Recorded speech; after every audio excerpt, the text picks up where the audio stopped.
Hello guys, good morning, welcome to my channel and it's me again, ang inyong chismosong Kaalda Vlogger.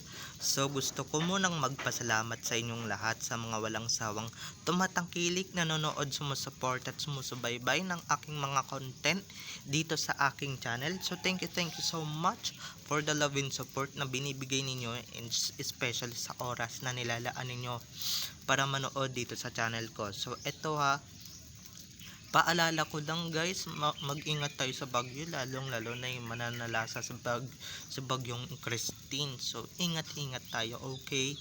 Kung wala naman masyadong gagawing importante sa labas, wag na kayong lumabas. And syempre, importante, stay at home lang tayo, okay? Mahirap na guys magkasakit. So eto na, dumako na tayo sa ating main topic for today's video. Yun nga no, yun nga, akala nyo naman may bibili din sa magazine ninyo porket oo, may bibili niyan kung si Alden lang talaga ang cover ninyo, pero sinama nyo pa ng socks. Hello, wala nang bibili niyan. Yan yung umpisa ng downfall ninyo, mega. So eto na guys, watch this. Mamaya ipapaliwanag ko sa inyo ng buong buo. So eto na guys, watch this. At kung nakita nyo na ngayong recap, so once again, say TTO sa mga admin. So thank you so much. Kasi kung hindi dahil sa kanila, wala akong mga update na mga magaganda, and syempre yung mga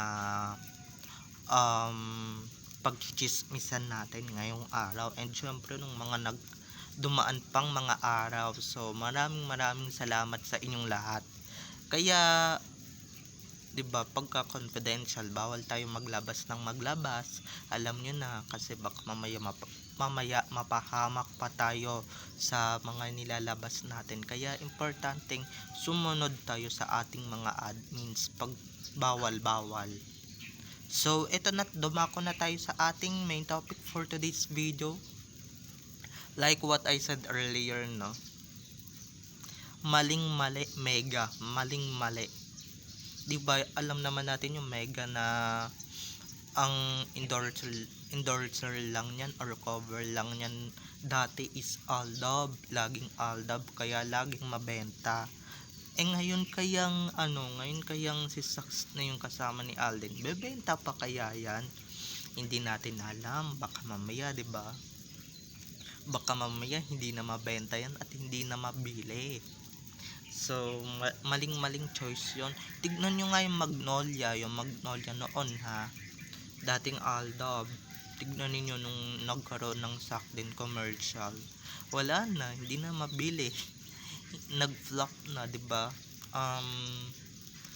Asahan niyo guys, pagka talaga napunta sa Sakden yung or kaya pagsisakang ang kapartner ni Alden, o kaya si Catherine ang kapartner ni Alden, asahan ninyo guys, mega flop na yan sa merkado, or mawawala na yan sa merkado.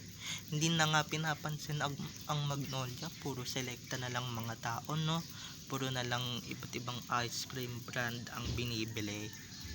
Although di ko alam, baka siguro may iba-iba pang may pangilan-ngilan pang bumibili, di ba, ng Magnolia. Pero ako guys, hindi na kami bumibili, and syempre bawal naman sa amin yun.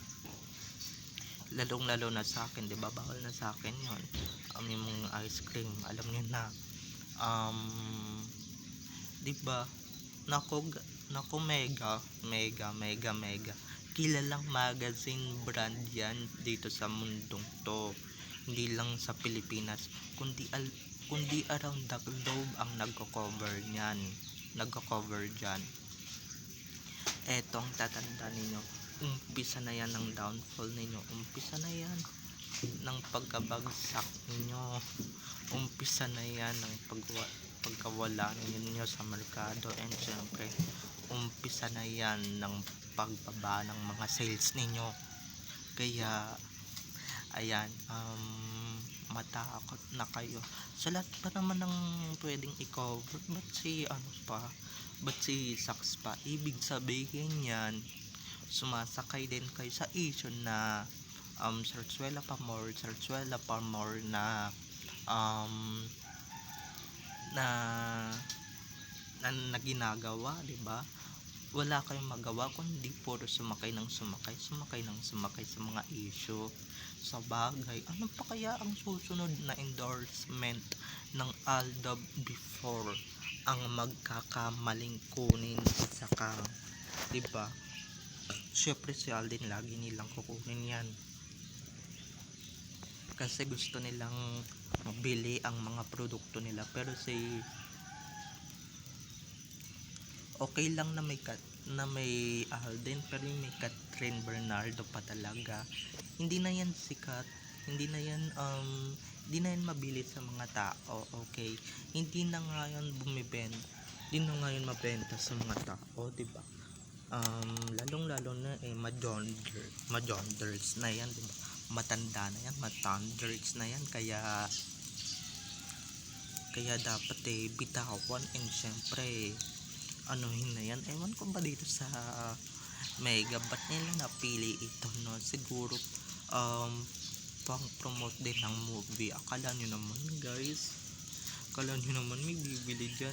Pag yan may nakita kami sa mga mall, or kaya sa Walter, or kaya kahit saan pang lupalop ng mall yan, or kahit saan man yan, pag walang bumili, tatawa kami ng malakas, 'di ba?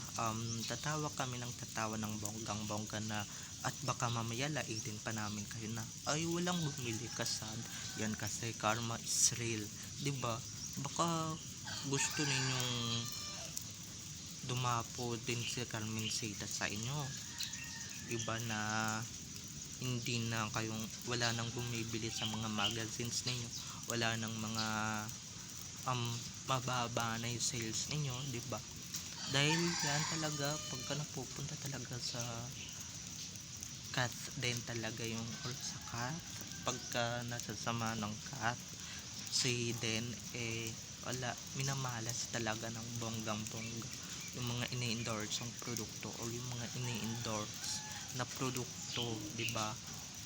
Nako, yung mga dating pinagsasamahan nung Aldab dati, wag ninyong kukunin yan, na wag kayong magkakamali guys na kunin talaga yan. Nako, kung ayaw nyong bumaba talaga, at kung ayaw ninyong bumagsak sa merkado, okay? Dahil simula pag kami kumukuha dyan sa pinagpipilitan nilang love team daw kuno, 'di ba? Yan na, nagda-downfall na sila, and syempre wala nang bumibili, may mga stocks na kayo, hindi naman na napapansin, 'di ba? So pangalawa na to, kung sakasakaling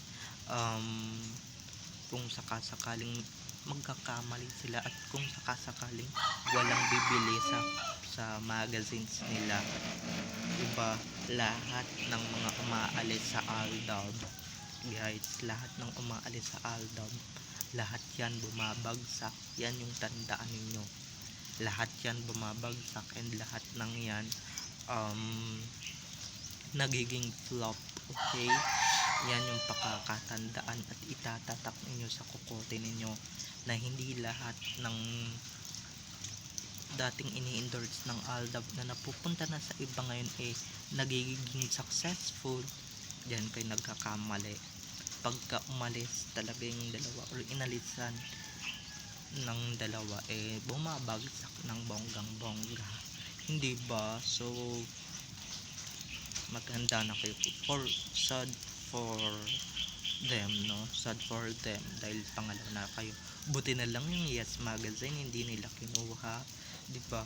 Nako, kung hindi, pangatlo na yan. So bye-bye na mga ka-ADN, I love you all. So don't forget to subscribe to my YouTube channel for more videos and uploads patungkol kina Main at Alden, and syempre patungkol sa kanilang mga buhay-buhay inside or outside man yan sa showbiz. Nakakalungkot man na konti lang yung oras at panahon natin, pero sisikapin natin na humabol ng humabol in the next few days. Okay, so bye bye na, I love you all, have a nice day, keep safe and God bless. So ingat-ingat sa ulan ha, kung wala naman masyadong gagawing importante sa labas, mag-stay at home na lang kayo, okay? Mas safe pa. Bye, I love you all, enjoy watching.